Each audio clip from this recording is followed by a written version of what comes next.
Title of today's message is from the book of Daniel. It is called Go Your Way. Not Go Your Own Way. That's a Fleetwood Mac song. Go Your Way is a quote from the book of Daniel. The book of Daniel focuses on faithfulness, God's faithfulness to his people, and our faithfulness to God in times of stress, pressure, and persecution. And the key verse we're going to get to today is the very last verse in Daniel chapter 12. It's the very last book, the very last verse in the entire book of Daniel. And, excuse me, and in verse 13, you're going to see what God tells Daniel to do, and you're going to see what God promises to do for Daniel. All right, let me put a map up here. So Daniel, as a young man, was taken into Babylonian captivity. He grew up in Jerusalem, and to use modern-day terminology, in Jerusalem, whenever Daniel would turn on the TV, he would see faith-friendly programming. But the Babylonian Empire is unfriendly to faith, and so Daniel and those like him who were taken away into Babylonian captivity, they've got a choice to make. Are they going to live like Babylonians, or are they going to live like believers? And Daniel chose to live like a believer. And sometimes he was hassled for that, a la being thrown into the lion's den. Sometimes he was honored for that. You're going to be the same way. Because of your clear and bold Christian faith, sometimes you'll be honored. Because, listen, people with any common sense appreciate character. And your Christian character is going to shine like a light. But sometimes, even the best of people get hassled. Jesus did, and he was perfect. And blessed are those who are persecuted. Blessed are those who are hassled, even for their faith. Well, so this is Daniel, and now here we go in the book of Daniel, chapter 12. He's now an older man. He's not a teenager anymore. He's now an older man. And God is going to show him what's on the horizon. He's going to show him what's in his future and what he can count on down the line. So here we go, Daniel chapter 12, verse 1. And at that time, so Daniel has been shown some visions by some heavenly creatures who are showing him what's on the horizon. And so here we go, Daniel 12, verse 1. At that time, Michael, the archangel, who stands guard over your nation, will arise. And then there will come a time of anguish greater than any since nations first came into existence. But at that time, every one of your people whose name is written in the book will be rescued. So Daniel is given a statement saying, Daniel, you and righteous people, your people, are going to experience in the future an incredible time of difficulty and oppression and hardship. However, rescue will come. And notice it says here, but at that time, every one of your people whose name is written in the book will be rescued. Whose name is written in the book. You know, that little book is, you'll see it again in the New Testament, in the book of Revelation 21. And there it's called the Lamb's Book of Life.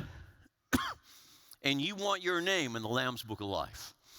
It's like the guest list to the ultimate party. How do you get your name in the Lamb's Book of Life? You trust and you follow Jesus. And it's interesting that, you know, here he talks about a book with your name in it. In the New Testament, we're told about that book. It's called the Lamb's Book of Life.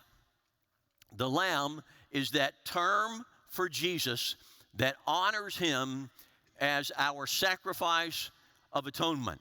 And the key thing about getting your name in the book is that it's due to the righteousness of the author and not due to the ultimate goodness of you and me. Every day, my friend, every one of us at some point is going to stand before God. And when you stand there, you don't want to stand there based on your own merits. You want to stand there based on the Lamb of God and His merits and what He's done for us. Jesus died a particular kind of death for you and me as our sacrifice to bring us to God. And that's good news, my friends. And because of that, our names can be in the Lamb's Book of Life and on that fantastic guest list. Well, he says God's people are going to be rescued, verse 2. And now, verse 2 in Daniel 12, you get the best presentation, the most complete presentation of the resurrection in the Old Testament. Did I say that okay? Daniel 12, verse 2 gives you the most complete teaching about the resurrection that you'll find anywhere in the Old Testament. You'll find it elsewhere, but listen to what it says.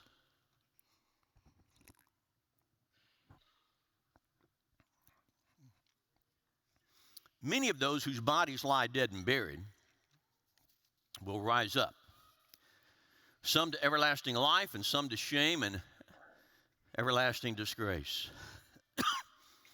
Those who are wise will shine as bright as the day, and those who lead many to righteousness will shine like the stars. God tells Daniel the dead will rise, and some will rise. Notice the glorious terminology. They're going to rise to light and glory, and they're going to shine like the stars. And there are going to be others who will rise. Death is not the end. They will have a payment to pay. And there is justice to be done, and they will rise to everlasting shame. And so he says, look, you can just know, Daniel, history has a climax. History has an end. And the end is not a cemetery, and the end is not a funeral home. And life climaxes and ends in the presence of God. All will stand before Him, and how we relate to God in eternity, in either everlasting joy or everlasting disgrace, depends upon how we relate to Him now. But you, Daniel, verse 4, you keep this prophecy a secret, seal up the book until the time of the end, when many will rush here and there and knowledge will increase. Daniel hears some more, and then in verse 8 he says, I heard what he said, but I did not understand what he meant. Hey, this is Daniel. Daniel in the lion's den, Daniel who's walked with God for years, Daniel who's been used by God to teach and stand in mighty places, and Daniel says, hey, I heard it, but I didn't understand it. Some of you say that regularly on Sundays. Ronnie, I heard it, but I have no idea what you meant, you know. I heard it, I just don't understand it. Listen, my friends, you can be a person of faith and still have some mystery and uncertainty in your life. You can be a faithful, strong Christian and still have a little box like Mary did, who did what? Remember Mary, the mother of Jesus, certain things, and she pondered those in her heart. Sometimes you have to you got questions, you've got uncertainty, and you put it over here. There are some prophecies you'll read in the Bible, like here in Daniel 12. You read those and it's like, okay, I read it, I hear it, I don't understand it. So many prophecies were not meant for you to figure out. They were given for you to recognize when it happens. And when it happens, it'll be very, very clear. So I heard what he said, but I didn't understand what he meant. So I said, well, how will all this finally end, my Lord? But he said, go now, Daniel. For what I have said is kept secret and sealed until the time of the end. And many will be purified, cleansed, and refined by these trials. But the wicked will continue in their wickedness, and none of them will understand. And only those who are wise will know what it means. In other words, he says, throughout the world there will be some people, they'll wake up and come to the Lord. And there will be others who will simply persist in their wickedness. And it's going to take the return of Jesus to set things right. And then he says, verse 11, from the time the daily sacrifices stopped and the sacrilegious object that causes desecration is set up to be worshiped, there will be 1,290 days. And blessed are those who wait and remain until the end of the 1,335 days. I'm glad I could clear all that up for you.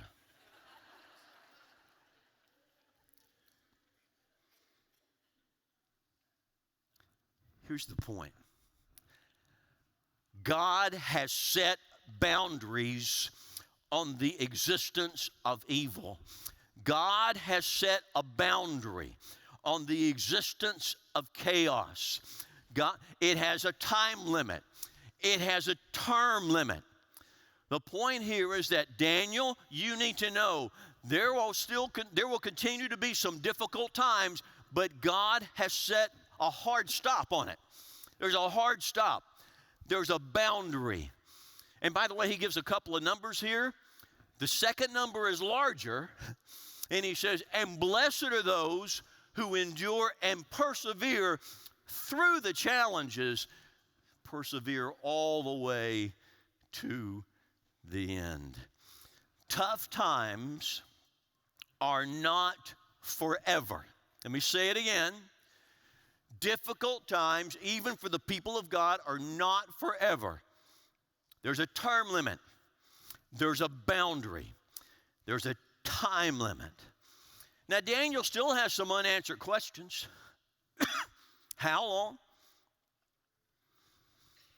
But now you come to verse 13. And here's what it says. You ready? As for you, Daniel, go your way until the end. And when he says the end here, I think he's talking about his life. Daniel, go your way until the end. That's what God tells Daniel to do. And now he tells Daniel what he's going to do for him. And you will rest, and then at the end of the days, you will rise again to receive the inheritance set aside for you. Here's what he says. Daniel, in the midst of much uncertainty, in the midst of chaos, Daniel, you would love for your people to return to Jerusalem. You've got dreams for that. Daniel, God has set some boundaries out there on chaos and wrong and evil. What I need you to know, Daniel, is that God has a boundary, a hard stop, and a term limit. But here's what I need you to do. I need you to go your way. I need you to let God do his job, and I need you to do yours. I need you to let God be God, and I need you, Daniel, to go your way. I need you to keep plotting. I need you to know that your days are numbered. I need you to get back to work, get back to your desk, get back to your friends, get back to your prayers, get back to serving Cyrus the king. Put your head down. Be faithful and strong and clear and bold, whether you're living in Babylon or Persia or Jerusalem or Houston or Rosenberg or wherever. plod along and run your race and fulfill the assignments you have. Go your way and trust all that big stuff out there to God. You know, 2024, we've got an election coming up, and you can't control it. I'm not saying we shouldn't accept some responsibility, but we should never accept ultimate anxiety. Go your way. Let God do his work. And Daniel, you see to yours. And you see what God told Daniel he would do? Back to verse 13. Put it on the screen, please. Notice what he says. You go your way until you just keep being faithful, doing yours. And Daniel, you will, notice the 3 R's.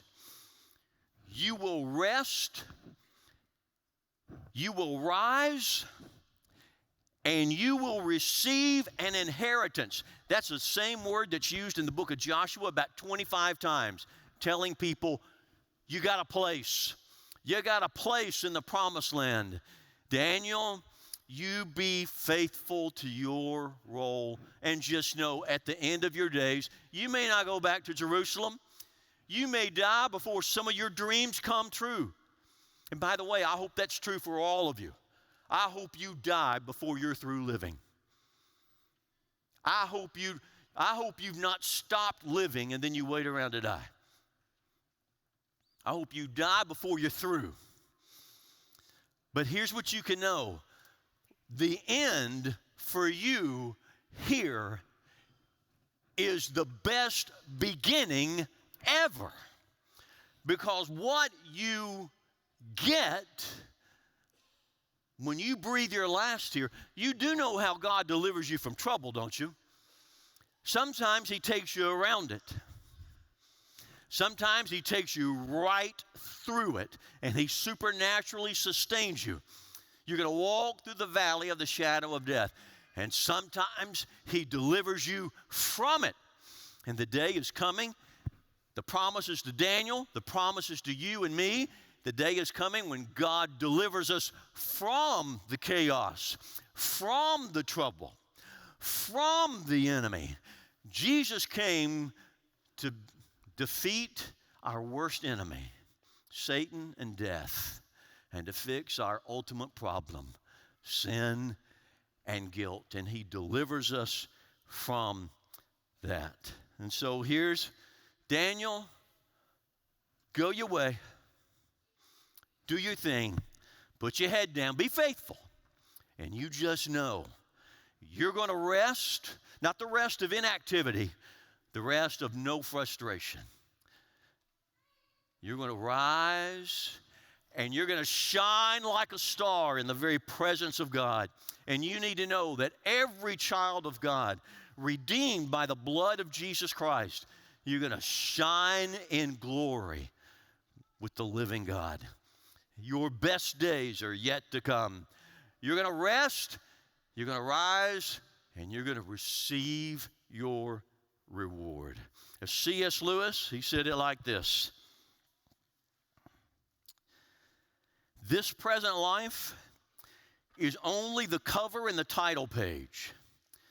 We await chapter 1 of the great story, which no one on earth has ever read. But that is a book that goes on forever, in which every chapter is better than the one before. Now, if you're looking at your handout, you see I got 3 points to fill in the blanks, and you're thinking, uh-oh. Write this down very quickly. Number 1, God is in complete control of the upper story. Complete control. He sees every intricate detail. The future is in his hands. And as Dale Davis said in one of his fantastic books, knowing our future, knowing our ultimate future, may not keep us from pain, but it can certainly keep us from panic. and God is in complete control of the upper story. Secondly, you play a part in that lower story. You go your way. And if you want to say go your own way, okay. Go your way. Put your head down. You be faithful. Keep serving the Lord. Let God take care of the upper story, knowing His ultimate purposes are going to come through. But you play a part in that lower story. You be clear and bold. And my friend, let me just remind you, you live in a world right now where many people don't just view your Christian faith as trite or old-fashioned. They view it as dangerous. You play your part. Let your light shine with clarity. And then here's the third thing. Have you embraced the glory of the ordinary? You know, Daniel didn't set out to be famous. He just set out to be faithful. And we live in a culture today where a lot of folks want to be influencers, but they don't really want to be faithful to Jesus Christ. Have you embraced the glory of the ordinary? Let me read a couple of scriptures to you. 1 Thessalonians 4. But we don't need to write to you about the importance of loving each other, for God Himself has taught you to love each other. Instead, just keep showing your love. And now verse 11. And make it your goal to live a quiet life, minding your own business and working with your hands, just as we instructed you before.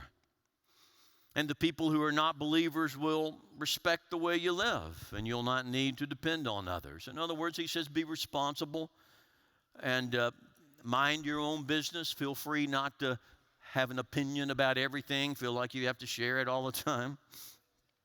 Colossians 3, work willingly at whatever you do, as though you are working for the Lord rather than for people. And remember that the Lord will give you an inheritance as your reward, and it's the master you're serving in Christ. Your attitude in the small, usual, routine, ordinary things makes a huge difference. I've come across a couple of books recently. One's called Boring, and the other is called Ordinary Life. And I just want to read you a few quotes, and then I'm done. Here you go. We live in a world that worships the grand, the great, the outstanding, and to be called ordinary is almost an insult. And people tend to believe that the pathway to significance is with the big, the showy, the grand. But what if we're wrong? We want extraordinary, but we can't escape ordinary. And our search for the extraordinary is often a form of ingratitude. It's the opposite of contentment. It's a failure to be thankful for this place, this family, these people, this moment in time, this reality. Now, we're made to hope, and ambition, godly ambition, can be a good thing. The problem is that our definition of greatness is often misconstrued. We usually define greatness in terms of how large, how famous. But God calls us often to small, mostly overlooked things, listen, over a long period of time. At minimum, we must begin to take a stand on this one important fact. Obscurity and greatness are not opposites. One more time, obscurity and greatness are not opposites. We want more and more and more when what we have is enough. And if we aren't content with what we have, we won't be content with more. And then he says this, one writer says, I'm also reminded not to take the other ordinary things in my life for granted. My marriage, it's measured in ordinary days. But those days have added up to one of the greatest gifts I've received. My kids, they grew up on ordinary days that passed me without my noticing all too often. My church, most Sundays are just pretty ordinary. But our ordinary gatherings are full of grace and beauty that I'll miss if I'm not careful. There's beauty in the ordinary, and too often we miss it. But my friend, no assignment at home, in the office, at church, where no assignment is ordinary, when we do it, is an act of service to an extraordinary God. Go your way. Go your way. Be faithful. Know your name as a believer in Jesus is in the Lamb's Book of Life, and your day is coming. It's a promise. You will rest. You will rise. And you will receive your inheritance, and you will stand in glory with the glorious one. God bless you.